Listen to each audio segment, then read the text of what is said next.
Welcome back to The Comfy Chairs, a podcast from 123 Limited. This is your host, Kate. Metacognition is a lovely word, fun to say, and, in simple terms, refers to thinking about how we think. A more in-depth definition explains that metacognition is the capacity or ability to reflect on, monitor, evaluate, and even control one's cognitive processes. This ability impacts learning, problem-solving, decision-making, and critical thinking. It requires attention and rigor. It means building self-awareness, and it will often result in humbling realizations as you discover the limits of your understanding and uncover what you just don't know. That sounds an awful lot like leadership. I had the benefit of a liberal arts education, one that stressed the importance of critical thinking and exploring ideas and perspectives. It was, in essence, an education in metacognition. Some of my fondest memories of that time involve late-night conversations and debates that were had for the simple pleasure of conversation and debate of those new ideas and perspectives. Given her prominent role in those memories, it seems just right to have today's guest join me for a conversation about leadership and critical thinking. Welcome to The Comfy Chairs. I love to let my guests introduce themselves, so please, ma'am, have at it. Hi, I am Amelia Menk Brown, and I am a first-time startup founder and CEO, and I am here in the comfy chair. Yes, you are. Yes, you are. It's so good to have you here. Thank you. It's been much too long. I'm so glad we reconnected. Me recently. too. So good to see you and meet Nate, finally. Yes. And I miss David, too. Like, I told Nate I hadn't realized I was missing the two of you until we talked a couple of months ago. It's like, oh, these people have been gone from my life for too long. It's always amazing when you can reconnect with somebody and it's like exactly where the relationship is exactly where you left off 20 years ago, maybe 30, but we aren't counting today. So no, not at all. Not at all. But it's a real gift. Yes. Yeah. So I think of you as one of my particularly smart friends, and I'm really glad that we get to have a conversation not just about leadership in general, but also the thinking skills that are important in leadership. What I want to start with, though, is making a distinction between quote unquote intelligence and critical thinking. Yes, they're related, but they aren't necessarily coupled inextricably with each other. So for you, by your lights, what role do they both play in effective leadership? So I think there are a couple of ways we could go there. But I want to just say, all right, first, how are we defining intelligence? Yeah. And I would offer that most people probably have not done an IQ test or a similar quantitative testing of their intelligence. But what we do see, especially in the professional world, are people who are high achievers and who do a lot, who get a lot of acclaim, and generally succeed and can fit in. The ability to do that does not necessarily mean that you are a good critical thinker. And if you are a good critical thinker, it doesn't necessarily mean you are going to see success in the real world. No, I actually think that was a really hard lesson for me to learn, coming out of a liberal arts college, coming out of grad school, believing that the world was the meritocracy that I was told that it was going to be. And my first corporate experience, I learned that it absolutely was not. That said, it took me forever to figure out, like, I'm doing really good work. I'm doing really good thinking. Why isn't this translating to even being seen? And it's just that the corporate world isn't set up that way. Yeah. And that was a big shock. I remember a very similar moment of, I can see the conference room I was sitting in when I realized, oh, it's not about having the good idea. There are so many other things that come into play to have the recognition, to have the acceptance, because thinking only got me so far. Yeah. Right. I like that you point out that most people haven't had a test to tell them whether or not they are intelligent. And we could probably have a moment of a tangent talking about the perceived value or lack thereof of those tests. But I like to think of intelligence as something that's akin to processing power. You know, how capable of consuming information are you, essentially? And that is entirely different than being able to think critically. I also think the idea of criticality, critique, critic kind of gets a bad rap. That we see critical as being a bad thing unless it has thinking attached to it. And I think talking about what is a critique is an important part of understanding critical thinking. So I think that's really interesting. I think that we exist in a culture of knowing as opposed to a culture of thinking. And we reward fast knowing over thoughtful consideration. So it does take time to be critical. It does. And I don't think it's absolutely not a bad thing to poke holes in something, to fire test something.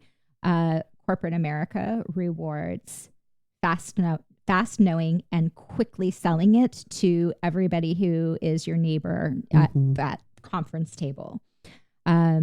So yes, criticality is important.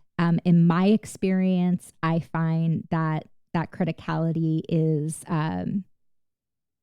pushed aside, not because it is not valued, or, well, I guess it ultimately is not valued, but it's not perceived as bad. It's just that we don't have time for that. You just need to know. And why are you slowing down this process?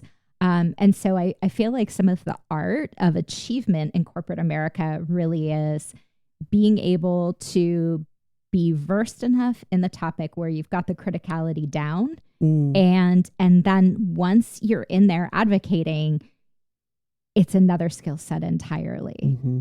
It is about maneuvering through the opinions that are there, maneuvering through the power structures that are there, and figuring out how to position your belief, your conviction within that landscape of thought, whether it's right or wrong.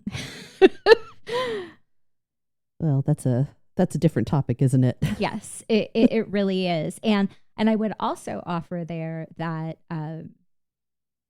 I strongly believe, whatever a business's product is, whether it's a service or whether it's a thing, our constituents depend on us to provide the value of having fire tested it already.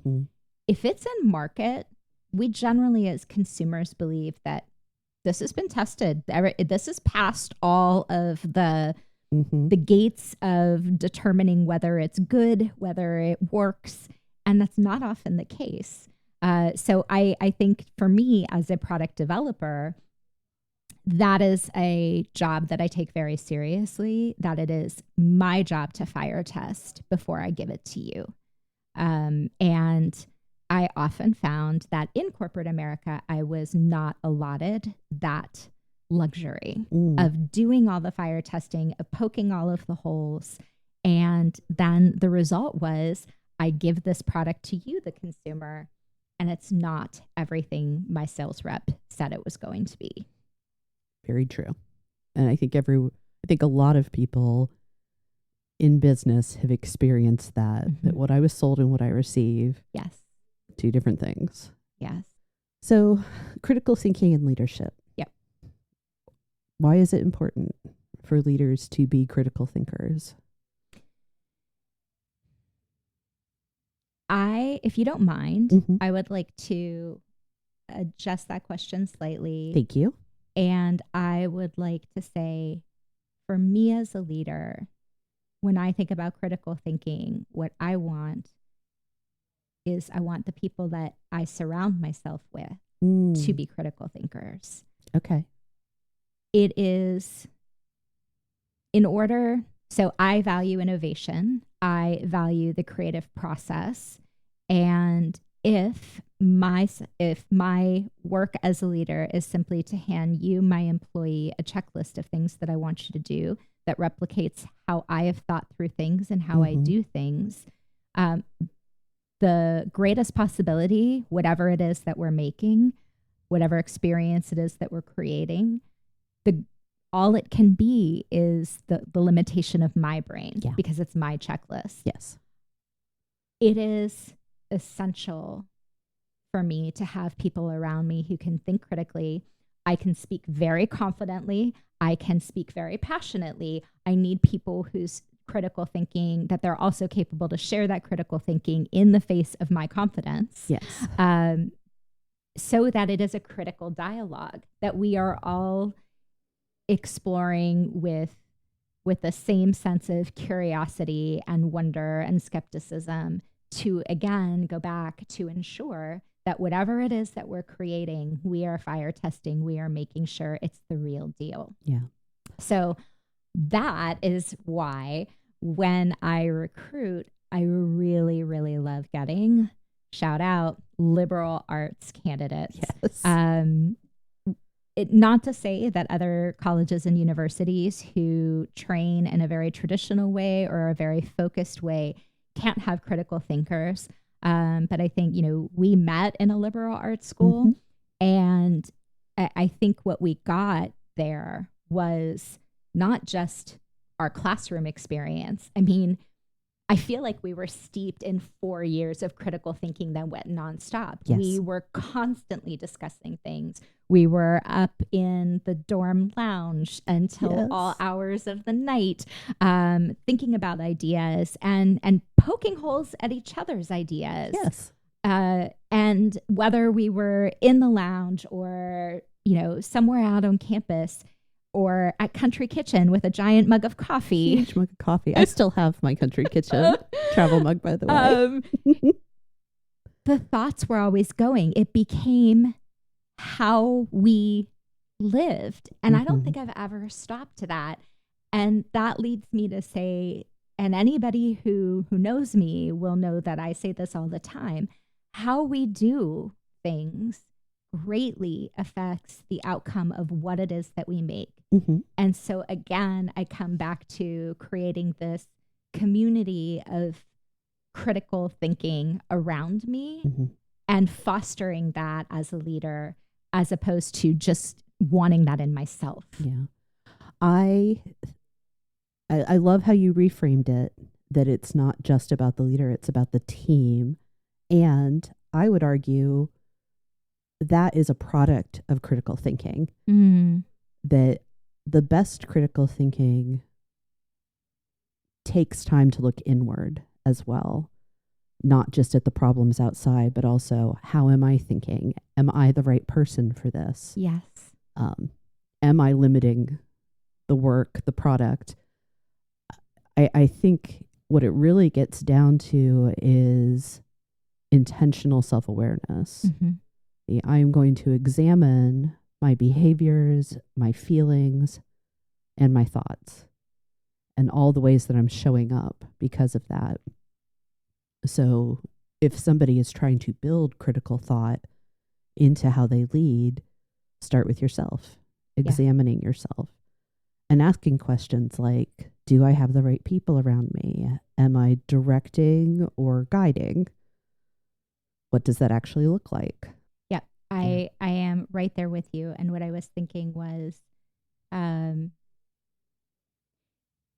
I'm going to say doing business or doing whatever it is that we do as a profession, I believe it is truly an act of creativity. And by that, what I'm really getting at is it is not necessarily knowing exactly what is going to be created. Because if I knew that, I could just give you the instructions and we'd do it, and that would be the end.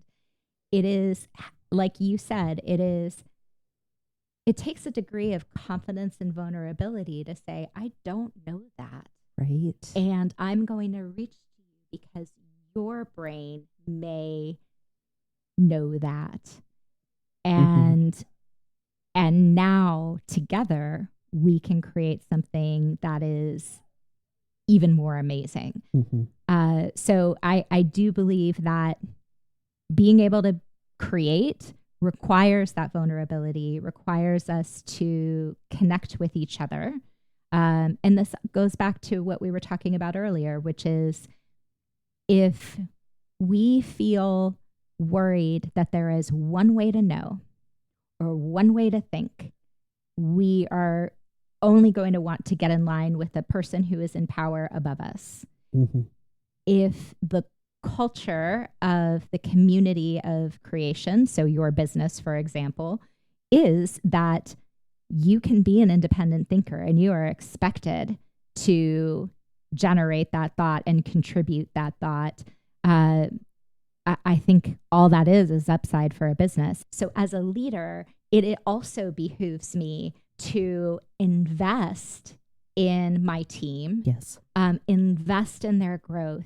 And I know this is going to sound super altruistic and like a really big idea, but that changes the world. I agree.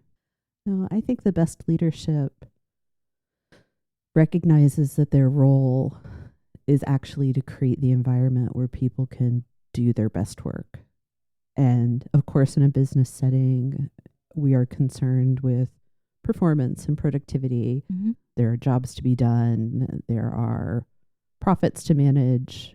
And it's the way you go about that actually matters, that you recognize it is a human activity rather than a object activity. Yeah, like a mechanized activity. Yeah. Yes, it is a human activity. I love that language. And thank you.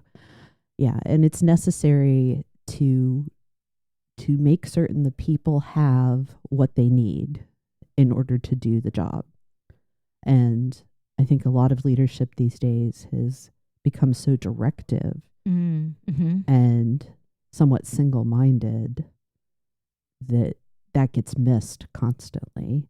I think that we need to think more in leadership than we do. And I'm not saying that there's thoughtlessness or lack of intelligence, but there has become this very rote way of demanding results and focusing so much on productivity and control that people have gotten left out of the equation in most industries. Yeah, I want to respond to that. Couple thoughts in my mind. One is that as I was talking, I was looking over to you and I'm like, oh yeah, but you come from an HR perspective, and how do we operationalize this?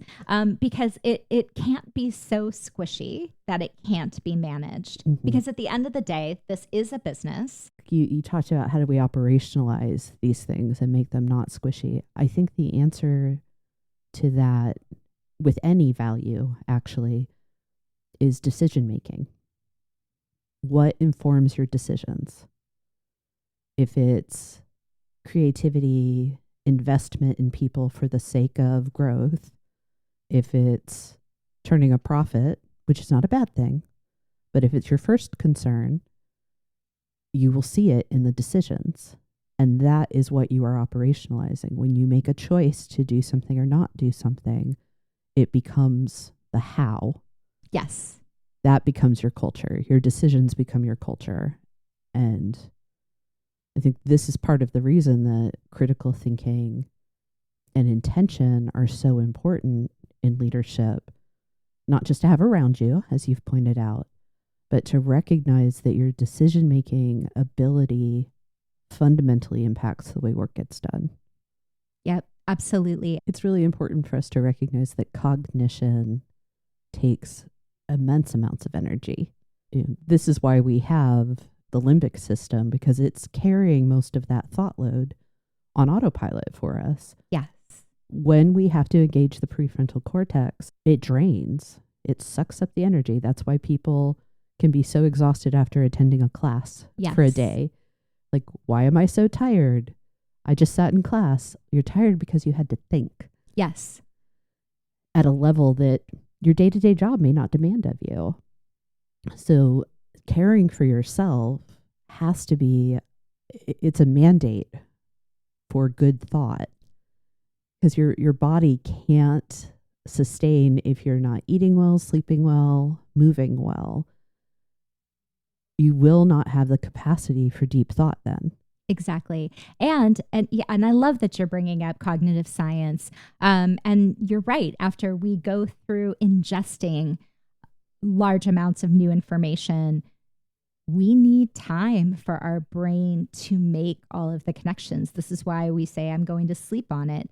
It is because our brain does that work while we are powered down, and we wake up and we see things with fresh eyes and literally a fresh brain.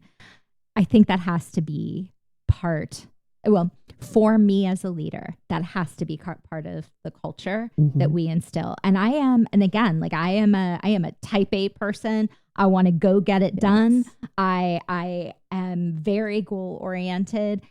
Anybody who works with me feels that urgency, but that doesn't mean we're going to do it blindly. And I want to kind of bring back a thread that we were talking about earlier. There's also this notion in corporate America of you can't ignore the power structure. No. And who wields the power and who wields the knowing.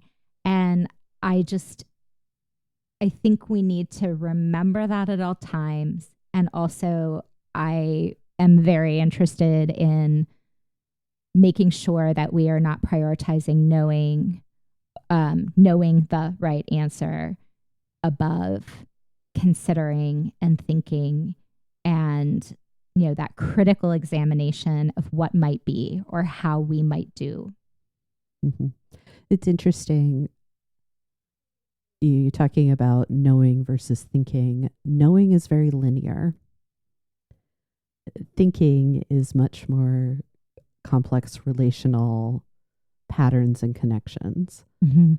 And this is a gross generalization, but there is a distinction between masculine and feminine in what we're talking about. And if we talk about corporate America, it is a predominantly male-driven practice, if you will, where women have leadership.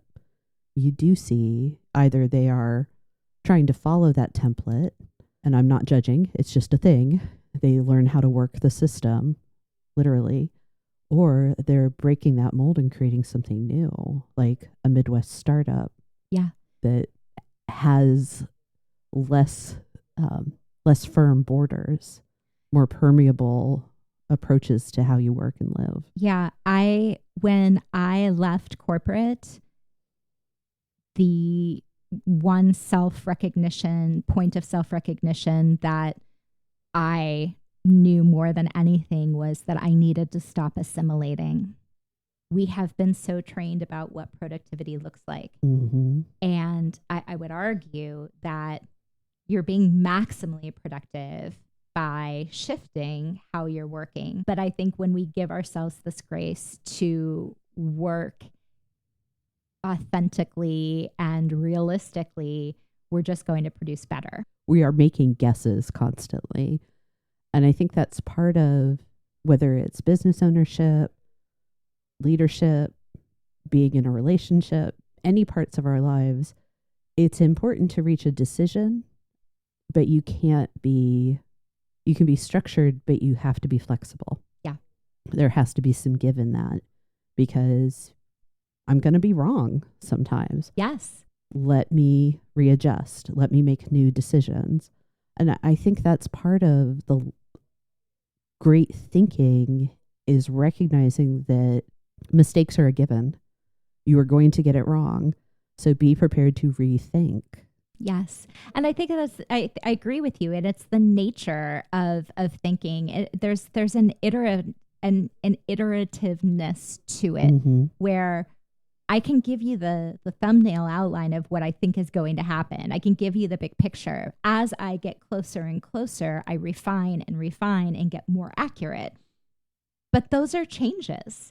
And I think that's just how it is. And if we pretend that it's any different, well, it's going to be a lie, and we're going to spend a lot of struggle trying to shove ourselves into a box that was never that could never be relied on for accuracy in the first place. I want to turn a little bit. Yeah. We've talked about your startup. We haven't named it. And I would like to make certain that we talk about it by name. Part of the mission of your company, MyCited, is to be in service to neurodiverse minds. Yes.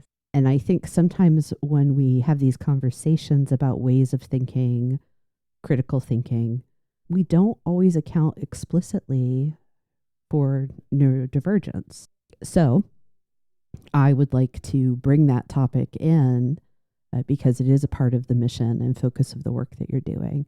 From your perspective, how can leaders be more intentional in including neurodiversity into how they're working with their teams around thoughts and decisions? Okay, so first of all, I'm going to let you know that I'm going to give you an exclusive, which is that we are rebranding. So talk about iterative thinking, and being able to make space for change. Where I started with this company 2.5 years ago, the concept was to name it MyCited, MyCited, MyCited. And we were very interested in looking at ways to be able to cite specific pieces of information, particularly from multimedia sources.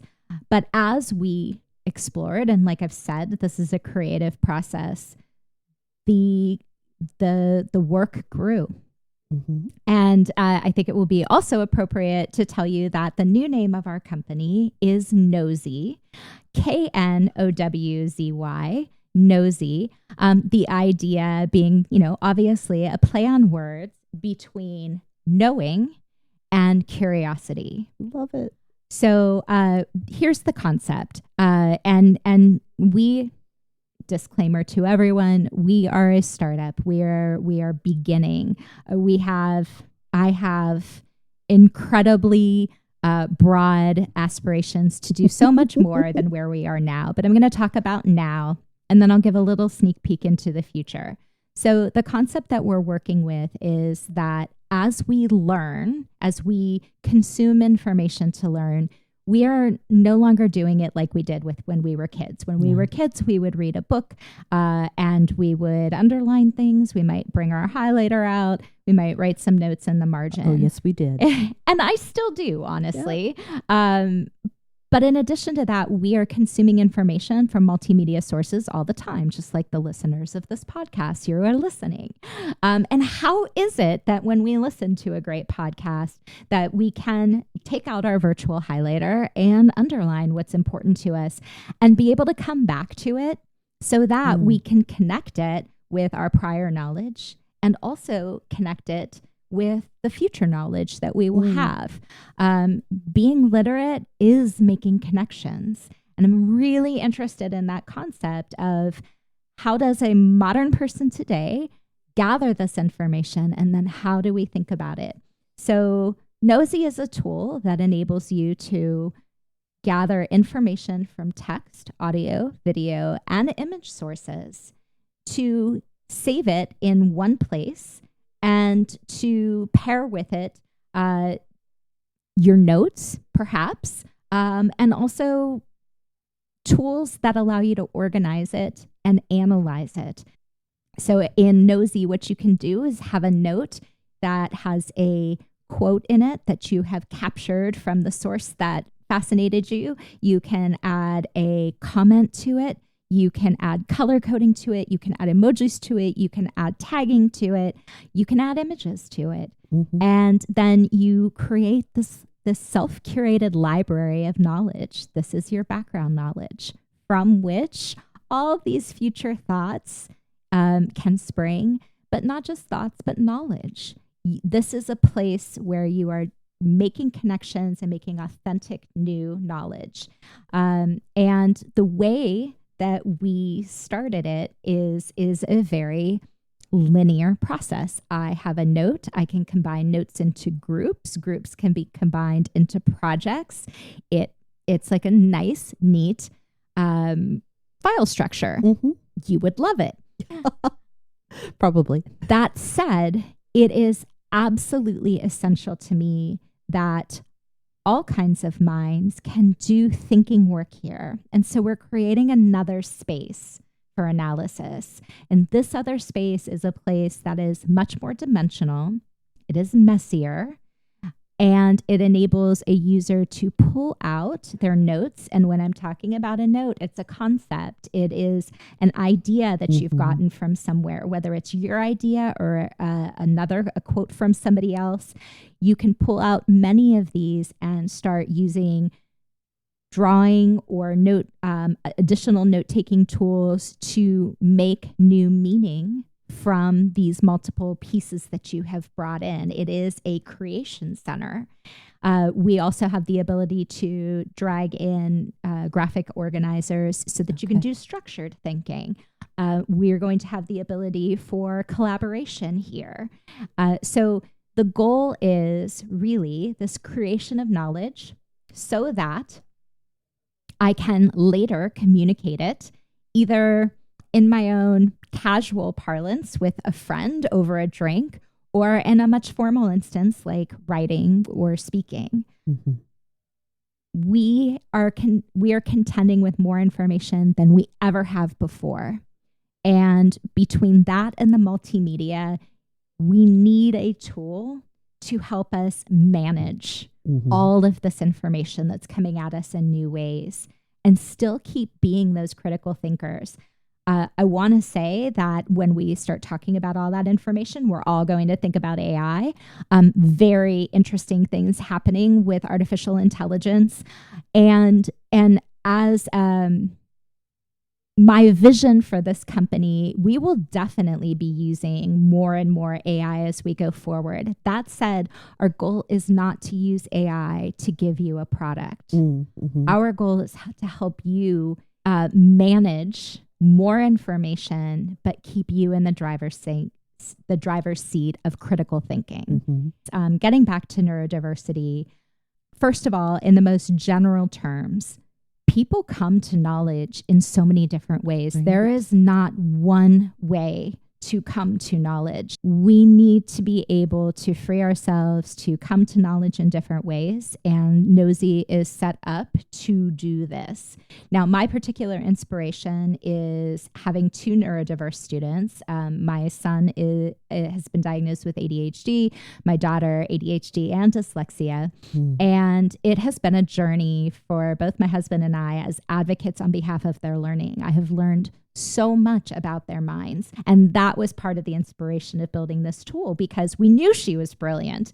And actually, in her case, we have the testing, the IQ test to prove it. Most people don't have that, but we knew she was brilliant. And we're like, why isn't this working? And even after having all of the tutoring and all of the testing, we still struggle because people don't understand that our brain processes information differently. When you make products that are for a specific type of learner, we celebrate these as equitable tools, and they are. However, the challenge we have is that if I make a tool only for dyslexic learners, I'm taking this kid who has felt marginalized for her entire academic career, and I'm making her feel different again. I'm othering her again. When I talk about Knowzy, Sometimes the equity story gets lost because we talk about this as a tool for everybody. But I believe strongly that our equity story is even more powerful than a tool that is only built for dyslexic minds, because we have integrated accommodation. We have built a tool that an entire classroom can use. And it seamlessly accommodates dyslexic learners and ADHD learners so that they are no different in the classroom. So pulling back to your question about how we harness the brilliance of neurodiverse learning in business is recognizing that it absolutely takes diverse thinking to solve complex problems. There is research that shows that you put 5 experts at a table to solve a complex problem, and you put 5 very diverse thinkers at a table to solve a complex problem who aren't experts. The latter group is going to solve more successfully than the former. Yep. And as leaders, we need to be seeking to build teams with this in mind. Because you are dealing with adults, you are dealing with people who have entered into this agreement to do work. And while the teacher may have information like test results to give them insight into the specifics of those needs and the diversity, a leader has the power to ask, to just ask, how is it that you will best be included? Yeah. What are the tools and resources that you need to be able to participate? And you don't have to call out. It doesn't have to happen in a public way where you are creating, well, Kate's different, so we're going to ask her in a different way. You can use that one-on-one time and observation of the person and give them choice and agency in that conversation to tell you, this is what I need. And then you get to honor and respect them. Yes. It's that simple. Yes. And it may be more complex down the road as you're looking at mechanisms and solutions. But being inclusive in terms of how people think starts with that simple question of, what would you prefer? Yeah. One of my favorite questions to ask while interviewing is, tell me how you learn. Yes.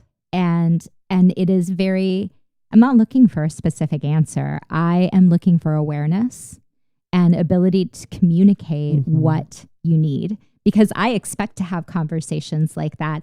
And to your point, it is on the shoulders of the leader to open up that inclusion, but it is also on the shoulders of the employee to be able to articulate what they need, how their strengths come through, and help direct how they can contribute. And if that employee can't do that, then again, like, there's our line saying, you know, this squishy thing of inclusivity and, you know, everybody gets to play. That's not what we're saying. Not everybody gets to play. Nope.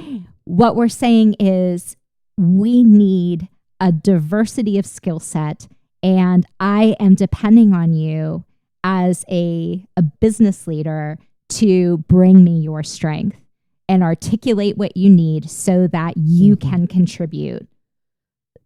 One concept that has been rising to the surface for me a lot in the last few weeks is the idea of mutuality, particularly in the workplace, that we all own that experience of what work looks like. Yes, there is more weight on the shoulders of the leader. They carry a certain responsibility, but as an employee, I am also responsible for my experience. I am also responsible for my own engagement, for empowering myself, recognizing where I have control, recognizing where I have little to no choice because of policy or the choices I've made to work for a certain employer. It also means I have to advocate for myself. Yes. Yes, the leader should, ought, must open the door, but sometimes the employee needs to knock, if you will. And being an adult worker in the world, means using your voice. Yes. And recognizing that you are on a team and you have got to figure out how you are going to contribute to this team to get it to where it needs to go. Can we talk a minute about vocabulary as well? Yes, please. Okay. So I also see, whether we're talking about critical thinking, but when we're talking about critical thinking in a community, it is so important that we are using a common language. And this could be, talking about our interpersonal skills. This could be talking about culture. This could simply be like figuring out what your taxonomy is for your product build. There is something to be said that words can carry different meanings. They can carry different subtleties. Yes. And I think that it is essential to be able to have common understandings of what we mean by what words. And so I think earlier I had alluded to, personality tests that color code you. They have their limits, but I would also say in places where I have seen that successfully used, it gave everybody a common vocabulary. Yeah. And like one of the things that I realized when we did that at one organization that I worked in was I recognized that understanding that certain people are going to be bringing certain strengths. So if I looked at you, Kate, who is very social and very conceptual, I can look at Nate, who is sitting next to you, and say, okay, that is a fantastic idea, Kate. Nate, how do you think we might operationalize this? And now we can transition. And so as a leader, being able to have the whole team be able to talk that language and really make sure that as you're building on people's strengths, that you have a abundance of different kinds of strengths. That's what we need. I am somebody that administers those types of personality tests. I have like a small slate, a menu of like DISC and Myers-Briggs that I do. And I am always so clear with people when I do them in team settings. You are more than your dot. You are more than these letters. What this gives us for your team is a common language to talk about things like decision-making, mindsets, natural choices, like how you orient yourself to the world, because it is so important that we be able to speak about the same things in those relationships with each other. Yeah. I think there's also something, I don't know. What I want to say is I think there's something that's human about being skeptical of difference, maybe being a little bit scared of difference. I'm not sure evolutionarily, why exactly that is, maybe just to make us cautious and, not die. But doing these sort of things just, again, really helped me to understand, oh, that's a thing. Yeah. And that's a thing, and I can name it. The power of naming, so important to help us like building our world. I can name what that is, and I can now point to it and figure out how it all works together. So instead of seeing difference as this scary thing or this annoying thing, we can see it as helpful and almost like now I look at it and I'm like, wow, like I really need someone like that. I need one of those because I don't have that. That's exactly right. Well, I know the Myers-Briggs gets a lot of side eye these days, but the original purpose of that particular personality test was to help people discover and celebrate their differences. I can't think of a better piece of work.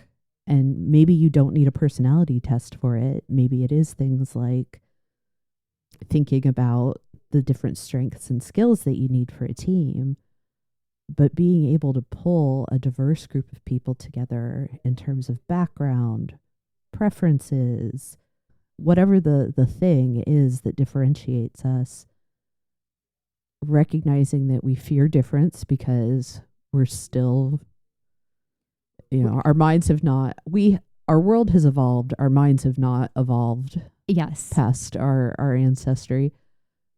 recognizing that, acknowledging it, being thoughtful and intentional, and then celebrating the difference Yes. is what we should be trying to do. I feel. I agree. And you know what? This is how we solve the problems of our lifetime. And, you know, no matter where you are on the political spectrum, I think we can all agree that there are major problems that we need to solve in our lifetime. We don't solve those in simple ways. I told you I was an optimist. I strongly believe in the human capacity for solving. And we just need to get out of our way and open our minds to imagining how might we. And when we do, we can do incredible things. And again, I'll pull that back around to that's why I left corporate, was I wanted to say how might we, and I couldn't I couldn't act on that. And so here we are in startup world, and where innovation is possible and manifestation is possible. And I would ask everybody out there who, whether you're in corporate or you're not, just embrace the how might we, so that we can really live to all of our potential and get to solving the pressing issues that face us. Yes, please. Yes, please. Going back to what you said at the very beginning of all of this, it is, you know, when we're talking about leadership, what we should be doing is never putting a pin in knowing. It doesn't stop. And as leaders, we should be pushing ourselves and our teams to constantly being curious, and then pulling back this notion of iteration, because I can be curious, I can know as much as I can today, and then tomorrow I'm going to know just a little bit more. And that's going to reposition my perspective. And then I'm going to have to change again. Yep. To recognize that this is just this eternal process of movement and change and growth, I think is essential for leaders, no matter, you know, what type of leadership we're doing. I agree. The size of your team, the industry, the shift, any of the things that could differentiate one leader's experience from another, the thread that runs through is, are you engaging in that thought life that allows you to be intentional and mindful with your people? Yes. So that they can bring their best. Amy, thank you so much. Thank you for having me. This is so fun. Your chair is indeed comfy. Good. I'm glad that you came to the comfy chairs. This was fantastic. This was so much fun. We got to do it again. Yes, please. Most definitely. Thank you again. Thank you.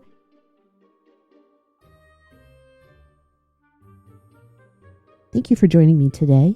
If this conversation sparked something useful, please follow the comfy chairs and leave a review.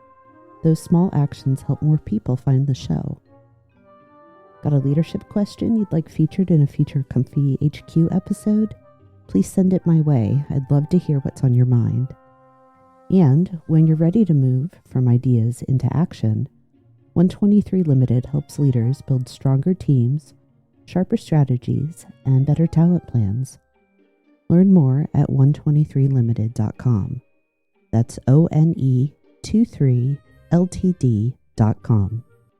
Thanks for listening.